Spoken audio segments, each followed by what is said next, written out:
હવે વાત કરીએ ગોંડલની તો ગોંડલમાં પણ ભાજપની જંગી જાહેર સભા યોજાઈ। જયરાજસિંહ જાડેજાના જિગીશા પટેલ પર મોટા પ્રહાર। અયોધ્યા ચોકમાં ભાજપનું ભવ્ય શક્તિ પ્રદર્શન યોજાયું, ત્યારે જયરાજસિંહે વિરોધીઓને મેદાનમાં આવવા માટે પડકાર ફેંક્યો। શહેરમાં ગુંડાગીરીના આક્ષેપો પર જવાબ આપ્યો। ઈવીએમ અંગેના નિવેદન પર જયરાજસિંહે વળતો જવાબ આપ્યો। કોંગ્રેસી નેતાઓને કુપોષણના શિકાર ગણાવ્યા।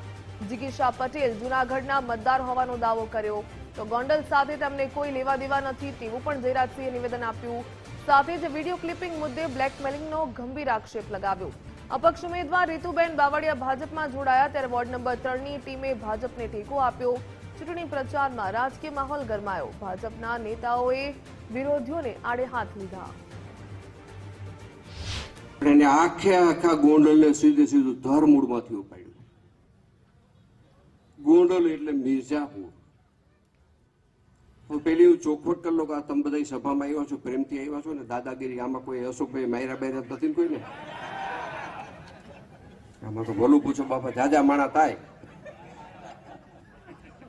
તો કે અશોકભાઈ ને બધા ગુંડા નીકળી ગયા ને ધારાહારીથી હાગમટે લેવા, એવું તો નથી ને।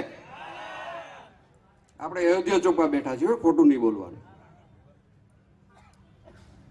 પણ મારે આ મિર્ઝાપુર જે આવેલું છે ને ભાઈ, એમાં આપણે પૂર રાખી,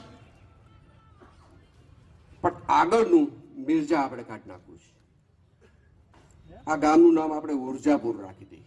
કોંગ્રેસ માટે આજે હું નહીં બોલું ભાઈ, મને કાલની સભા છે ખૂબ દયા આવી છે, મરેલાને કોઈ દી મરાઈ નહીં કે એવી કાગળ ઓયડું, એવા વીડિયા અંધબદબાટી કે અમને મારી નાખો, અમને કાપી નાખો, માના ધાવણ થાય હોય તો આવી જાઓ, પાણીયારાવ હોય તો આવી જાઓ।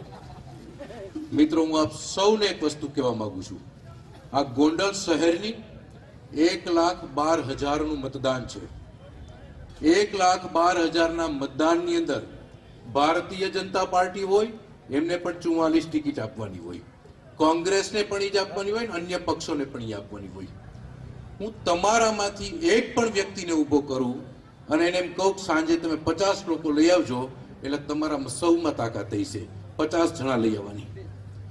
મિત્રો, આ કોંગ્રેસની આ ગોંડલમાંથી 1,12,000ની વસ્તીમાંથી 44 લોકો એને મળ્યા નથી, માત્ર 40 જ મળ્યા હતા। એના કારણે 2 ઉમેદવાર આપણા ત્યારે